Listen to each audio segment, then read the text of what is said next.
விக்னேஸ்வரா போற்றி ஓம் நவக்கரன் அருளை போற்றி. கன்னிராசி நேர்களுக்கு வணக்கம். கன்னிராசி காலபுருஷ சக்கரத்தின் 6ஆம் இடம், வித்தியாகாரன் புதனின் மூலத்திரிகோண ஆட்சி வீடு, அறிவர்கள் ராசி, அறிவுபூர்வமான ராசி.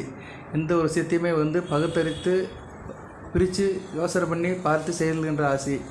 நல்ல ராசி, நயமான ராசி, நல்லதே நாடும் ராசி, நன்மைகள் நிறைய பிறக்க போகிற ராசி. நல்லா இருக்குங்க கன்னிராசிக்கு. சனி பகவான் 6ஆம் இடத்துல வக்கரகதியிலேருந்து நேர்கதியில் பயணிக்கிறாரு. நல்ல விஷயம். இதுக்கு நான் வீடியோ போட்டிருக்கிறேன். அடுத்து சூரியன் ராசி 12 கூடியவன், அவரும் 3ஆம் இடத்துல இருக்கிறாரு. 2 தொழில் கிரகங்கள் நல்ல நிலைமையில் இருக்குது, தங்களுக்கு கேந்திரமாக இருக்குது. முதன்மை தொழில்காரகன் சூரியன், அவர் ராசிக்கு 3ஆம் இடத்துல ஸ்தான பலம் பட்டு விருச்சிகத்தில் குரு பார்வையில் இருக்கிறார். மிகச்சிறப்பாக இருக்குது. சிவராஜ யோகம் உங்கள் ராசிநாதன் கூட சேர்ந்து இருக்கிறாரு. ராசிநாதன் வக்கரம் அடைஞ்சாலுமே ஒன்றும் பிரச்சனை இல்லை. குரு பார்வையில் இருக்கிறார். வக்கர சம்மந்தப்பட்ட கிரகங்கள் தங்களுக்குள்ள சமசத்துவமாக பார்த்துக்கிறாங்க. ஸோ புதயாதித்ய யோகம், சிவராஜ யோகம், சூரிய நாராயண யோகம், இப்படி 3 யோகங்கள் ராசிக்கு தைரிய வீரிய காரிய ஸ்தானத்தில் இருக்குது. 3ஆம் இடம் ஒரு முக்கியமான ஸ்தானம். போஜனம், போகம், காமம் எல்லாத்துக்குமே உள்ள முக்கியமான இடம் 3ஆம் இடம். காம திரிகோணம்னு சொல்லுவாங்க. சரியா? அதில் ஆரம்பம் 3ஆம் இடம் தான். ஒருத்தங்களுக்கு 3ஆம் இடம் நல்லா அப்படியே இருக்கணும்.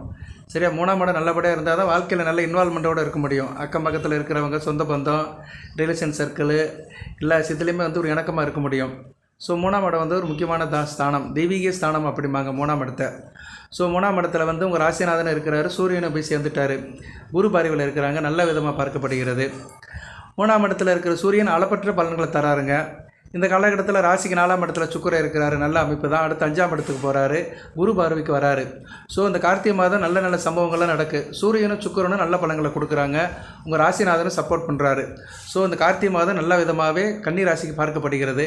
செவ்வாய் சிறப்பாக இருக்கிறார் 11ஆம் இடத்துல. வக்கரமானாலுமே 10ஆம் இடத்தை நோக்கி தான் போகிறாரு. ஸோ செவ்வாய் வக்கரம் 7ஆம் தேதி நடக்குது, டிசம்பர் 7. அது ஒன்றும் பிரச்சனை இல்லை. ஸோ நல்லா இருக்குது. சுற்றி எல்லாமே நல்லா இருக்குது. ஒரே ஒன்று தான் கொஞ்சம் பிரச்சனை. 7ஆம் இடத்துல ராகு இருக்கிறாரு. அவரும் சுபவர்க்கு எடுத்திருக்கிறாரு. உத்திரட்டாதி 2ஆம் பாதம் எடுத்திருக்கிறாரு. கொஞ்சம் பரவாயில்ல. ஸோ கன்னிராசிக்கு கோச்சார நிலைகள் எல்லாமே நல்லா இருக்குது. நல்லா இருந்தும் எனக்கு நல்லா இல்லை சார், எனக்கு பலன்கள் சரியில்லை, கஷ்டப்படுறேன் அப்படின்னு சொல்கிறவங்களுக்கு ஜனன ஜாதகத்தில் லக்கண ரீதியாக நல்ல தசாபுத்தி நடக்கலைன்னு அர்த்தம். சரி, அது உறுதியாக சொல்லலாம். கன்னிராசியில் நான் மேச லக்கணத்தில் பிறந்திருக்கிறேன். மேச நட்சத்திரத்தில் பிறந்த எனக்கு சனி திசை நடக்குது, சனி பகவான் சரியில்லை, ராகுவோட சேர்ந்து இருக்கிறாரு, 2ஆம் இடத்துல இருக்கிறாருன்னா முடிஞ்சு போச்சு. நல்லா இருக்காது. நீங்கள் கன்னிராசியில் பிறந்தாலுமே மேச லக்கணத்தில் சனி மகா திசை நடந்து தசாநாதன் ராகு கூடயோ சூரியன் கூடயோ செவ்வாய் கூடயோ சேர்ந்து நல்ல நிலைமையில் இல்லைன்னா கட்டு போச்சுன்னு அர்த்தம். சரியா? அது உங்கள் ஜனன ஜாதகத்தில் அந்த கிரகம் நல்லா இல்லைன்னு அர்த்தம். ஜனன ஜாதகத்தில் கோச்சாரத்தில் உள்ள கிரகங்கள் சரியில்லைன்னா பலன்கள் கிடைக்காது. இதை நான் ஓப்பனாக சொல்கிறேன். சரியா? இதில் ஒளிமறைவே கிடையாது. ஏன்னா உங்களை ஏமாத்தணும்னு என்னோடய வேலையே கிடையாது. உள்ளதை சொல்லணும். நல்லதும் நடக்குது, அதே நேரம் நல்லது நடக்காமலும் இருக்குது. யாருக்கு சார் நடக்குது அப்படின்னா, கோச்சாரத்தில் உள்ள கிரகங்கள் ஜனன ஜாதகத்தில் நல்ல நிலைமையில் இருந்து தசா புத்தியோட சம்மந்தப்பட்டிருந்துச்சுன்னா நல்ல பலன்கள் நடக்கும். தசா புத்தியில் சம்மந்தப்படாமல் அது நல்ல நிலைமையில் இருந்தாலும் சில நல்ல பலன்கள் நடக்கும். தசா புத்தியிலையும் சம்மந்தப்பட்டு நல்ல நிலைமையில் இல்லை அப்படின்னு சொல்கிறவங்களுக்கு நல்ல பலன்கள் நடக்காது. இது உண்மை. சரியா? இதுக்கெல்லாம் உட்பட்டு தான் நீங்கள் பலன்களை பார்க்கணும். நீங்கள் ஏற்றுக்கணும். எதுவுமே நமக்கு அமைப்பு இப்படி தான்ப்பா இருக்குது, அதுபடி தான் கிடைக்கும் அப்படின்னு நினச்சிக்கணும். சரியா? பஸ்ஸுக்கு போகிற மாதிரி தான். சில நேரம் போனவொடனே பஸ் வந்துடும் ஸ்டாப்பில். சில நேரம் மணிக்கணக்கில் நின்னாலும் வராது. சில நாள் வரவே வராது. அந்த பஸ் எங்கேயோ பிரேக் டவுன் ஆகி அப்படியே டிப்போக்கு எடுத்துகிட்டு போயிடுவாங்க. அந்த பஸ்ஸே வராது. ட்ரெயினில் பிடிச்சி தான் போகணும். சென்னையில் வேலை பார்க்குறவங்களுக்குலாம் இதெல்லாம் சகஜமானது. கை வந்த களம் மாதிரி. பஸ் வரலைன்னா மெட்ரோ சர்பப்பரில் ஏறி போயிடுவாங்க, மெட்ரோ ட்ரெயினில். இல்லைன்னா ஃப்ளைஓவரில் ஏறி போயிடுவாங்க. அங்கே 3 வழி மார்க்கம் இருக்குது. பஸ்ஸும் இருக்குது, மெட்ரோ ரயிலும் இருக்குது, சப் அர்பனும் இருக்குது. சரியா? அவங்களுக்கு ஏதோ ஒன்று இல்லைன்னா ஒன்று கிடைக்கும். அது மாதிரி தான் ஜோதிடத்தில் கோச்சார பலன்கள், லக்கண ரீதியாக உள்ள கிரக அமைப்புகள், தசாபுத்தி பலன்கள், இது 3ம் கரை கூடணும். ஓகே, இப்போ எப்படி சார் இருக்குது அப்படின்னு பார்த்தோம்னா, கன்னி ராசிக்கு பலன்கள் எடுத்துட்டோம்னா மிகச்சிறப்பாக தாங்க இருக்குது. மிகச்சிறப்பாக பார்க்கப்படுகிறது. சரியா? சனி பகவான் முறை வாரி வழங்குறார் கன்னி ராசிக்கு. 6ஆம் இடத்துல அவர் வக்கர நிவர்த்தி அடைஞ்சு நேர்கதியில் பயணிக்கிறது கன்னிராசிக்கு மிகச்சிறப்பாக பார்க்கப்படுகிறது. சரியா? கன்னிராசிக்கு பலன்கள் எடுத்துட்டோம்னா தொழில் நல்லா இருக்குது. தொழில்காரகன் சூரியனும் நல்ல நிலைமையில் இருக்கிறாரு. ஸோ தொழில் முதலீட்டாளர்கள் பெரிய லெவலில் தொழில் பண்ணுறவங்களுக்கு நல்லாயிருக்கும். ஒரு குறிப்பிட்ட தூரத்தில் போயிட்டு வரவங்க தொழில் பண்ணுறவங்களுக்கு நல்லாயிருக்கும். உள்ளூர் தொழில் பண்ணுறவங்களுக்கு, உள்ளூர் மாவட்டத்தில் தொழில் பண்ணுறவங்களுக்கு நல்லாயிருக்கும். தொழில் வளர்ச்சியில் புதிய பொறுப்புகள் கிடைக்கும். நிதி வருமானம் அதிகமாக இருக்கும். ஃபினான்சியல் நல்லபடியாக இருக்கும். சேமிப்பும் கூடும். எந்த அளவுக்கு பணம் வருதோ அந்த அளவுக்கு சேமிப்பும் உங்களுக்கு இருக்கும். தனிப்பட்ட குடும்ப வாழ்க்கையில் இருக்கிறவங்களுக்கு சேமிப்பு இருக்கும். குடும்பத்தில் ஒரு அமைதி இருக்கும். கணவன் மனைவி உறவு நல்ல விதமாக பார்க்கப்படுகிறது. உடல்நலம் சிறப்பாக இருக்கும். இந்த அமைப்பெல்லாம் உங்களுக்கு கிரகங்கள் கொடுக்குது. தயால சிந்தனை இருக்கும். மற்றவங்களுக்கு கொடுத்து உதவுவீங்க. தானும் மகிழ்ந்து பிறரும் மகிழ வைப்பீங்க. மனதில் ஒரு தைரியம் இருக்கும், துணிவு இருக்கும், ஆற்றல் இருக்கும். சில பேருக்கு பிடிவாத குணமும் இருக்கும். ஆனால் அந்த அளவுக்கு பிடிவாதம் இருக்காது, கொஞ்சம் நயந்து போயிடுவீங்க. இருந்தாலும் ஒரு அடாமெண்ட் இருக்க தான் செய்யும். அதை ரிலாக்ஸ் பண்ணிக்கோங்க. நல்ல ஒரு தீயர் அனைத்துடைய பழக்க வழக்கம் இருக்கும். 4 பேர் நல்லவனையும் பார்ப்பீங்க, 4 பேர் கெட்டவனையும் பார்ப்பீங்க. ஆனால் கெட்டவனை பார்க்குறதுனால கெடுதல் நடக்காது. தெரிஞ்சு வச்சுக்கிருவீங்க, இந்த விஷயம் கெட்ட விஷயம்னு தெரிஞ்சு வச்சுக்கிருவீங்க. தேக ஆரோக்கியம் நல்லா இருக்கும். அதே மாதிரி உங்கள் வேலையில் உங்களுக்கு பதவி உயர்வு கிடைக்கும். உத்தியோகம் பண்ணுறவங்களுக்கு உத்தியோகத்தில் பதவி உயர்வு கிடைக்கும். புதுவாக பொறுப்புகள் கிடைக்கும். அதுபோக தொழில் முனைவோர்கள், வியாபாரம் பண்ணுறவங்களுக்கு இந்த காலகட்டத்தில் புதுசாக ஆரம்பித்தோம்னா நல்லபடியாக பார்க்கப்படுகிறது. ஆள் நல்லா இருப்பீங்க, அறிவுபூர்வமாக இருப்பீங்க, ஆக்கப்பூர்வமாக இருப்பீங்க. உத்தியோகம் பண்ணுறவங்களுக்கு மேலதிகாரிகிட்ட பணிஞ்சு நடப்பீங்க. அதிகாரிகள் பணிஞ்சு நல்லபடியாக பார்ப்பீங்க. அதனால் உங்களுக்கு அவருடைய ஆதரவு கிடைக்கும். பரவாயில்லையே, நம்ம பேச்சை கேட்டு செய்கிறாருன்னு சொல்லிட்டு மேலதிகாரியோடைய பாராட்டு கிடைக்கும், பாராட்டு பத்திரம் கிடைக்கும், வெகுமதியும் கிடைக்கும். அரசாங்க தொழில் நல்லபடியாக இருக்கும். அரசு தொழிலில் இருக்கிறவங்களும் சிறப்பாக இருக்கும். கன்னிராசியில் அரசு தொழிலில் கான்ட்ராக்ட் எடுத்து செய்கிறவங்க, கமிஷன் அடிப்படையில் செய்கிறவங்க, அரசாங்க டீலிங் சம்மந்தப்பட்டவங்களுக்கு இந்த காலகட்டம் நல்லா பார்க்கும், நல்ல விதமாக பார்க்கப்படுகிறது. எதிர்ப்புகள் இருக்காது.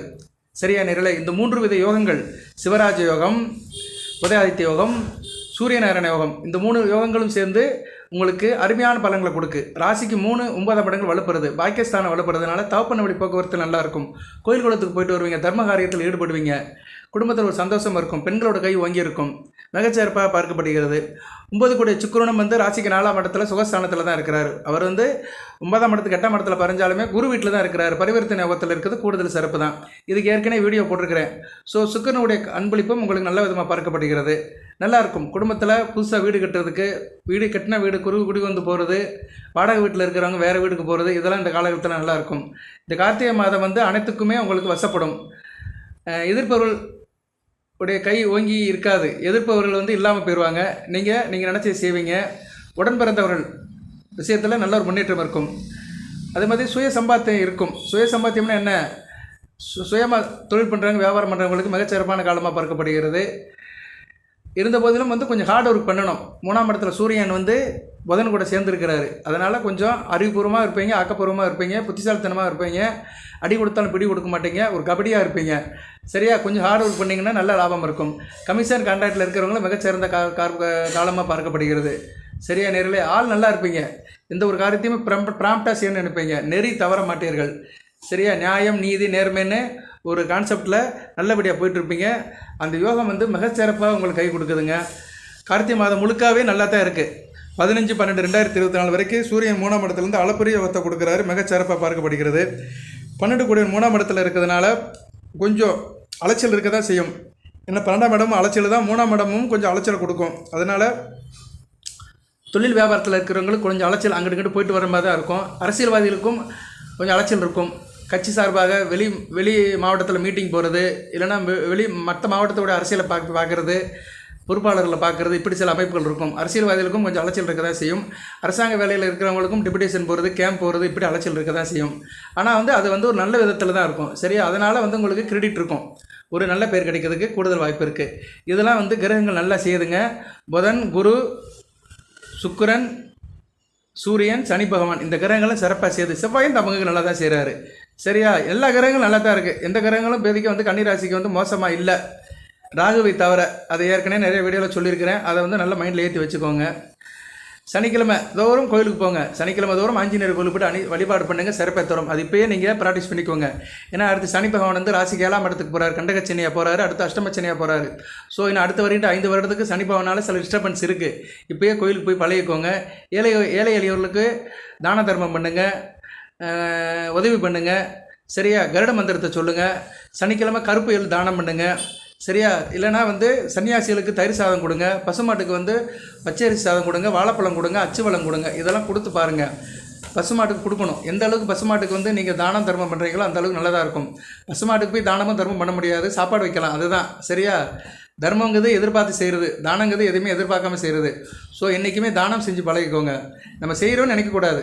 நமக்கு அது கடவுள் ஒரு வாய்ப்பு கொடுத்துருக்கிறாரு, அதை நான் நல்லபடியாக பயன்படுத்திக்கிறேன் அப்படின்னு நினச்சிட்டு இறைவனுக்கு ஒரு நமஸ்காரம் பண்ணிவிட்டு அந்த காரியத்தில் ஈடுபடுங்க. தானம் செய்கிற காரியத்தில் ஈடுபட்டிங்கன்னா நல்ல விதமாக பார்க்கப்படுகிறது. ப்ரிகேஷன் இஸ் பெட்டர் தென் க்யூர். வருமுன் காப்பும் வளமாக இருப்போம். உங்களுக்கு மார்ச் மாதத்துக்கு பின்னாடி சனி பகவான் நேர்கதியில் வந்துடுவார், நேர்பார்வையில் வந்துடுவீங்க. சரியா? நேர்கதியில் பயணமாகி 7ஆம் இடத்துக்கு போய் ராசியை பார்க்க ஆரம்பிப்பார். கொஞ்சம் டிஸ்டர்பன்ஸ் இருக்கும். அதுக்கு கண்டிப்பாக நான் வீடியோ போடுவேன், அப்பப்போ அந்த வழிபாட்டு முறையெல்லாம் சொல்லுவேன். பட் இப்போதைக்கு நல்லா இருக்குது. 27/12/2024 வரைக்கும் நல்லா இருக்குது. சனி பகவான் சுப வர்க்கம் தான் எடுத்திருக்கிறாரு. அதுக்கடுத்த காலத்திலுமே அவர் வந்து பூரட்டாதி 1ஆம் பாதம் தான் போவார். ஒன்றும் பெரிய பிரச்சனை இல்லை. குரு சாரத்தில் தான் போகிறாரு. குரு வந்து ராசிக்கு 5ஆம் இடத்துல இருக்கனால ஒன்றும் பிரச்சனை இல்லை. ஓகே, இந்த 3 யோகங்களும் இப்போதைக்கு கன்னிராசிக்கு முக்கியமாக பார்க்கப்படுகிறது. இந்த 3 யோகத்தாலும் நல்ல பலன்களாக கிடைக்குது. ஜனன ஜாதகத்தில் சூரியன், புதன், குரு நல்ல நிலைமையில் இருக்கிறவங்களுக்கு நல்ல பலன்கள் கிடைக்கும். சரியா? சூரியன் வந்து கெட்டு போகாமல் இருக்கணும். ஜனன ஜாதகத்தில் 12 கூடியவன், விரையாதிபதி கெட்டு போகாமல் இருந்தாருன்னா விரயம் குறையும், சேமிப்பு அதிகமாகும். ஒரு மனிதனுக்கு வந்து செலவுகள் இல்லைன்னா சேமிப்பு தான். அதான் லாஜிக்கு.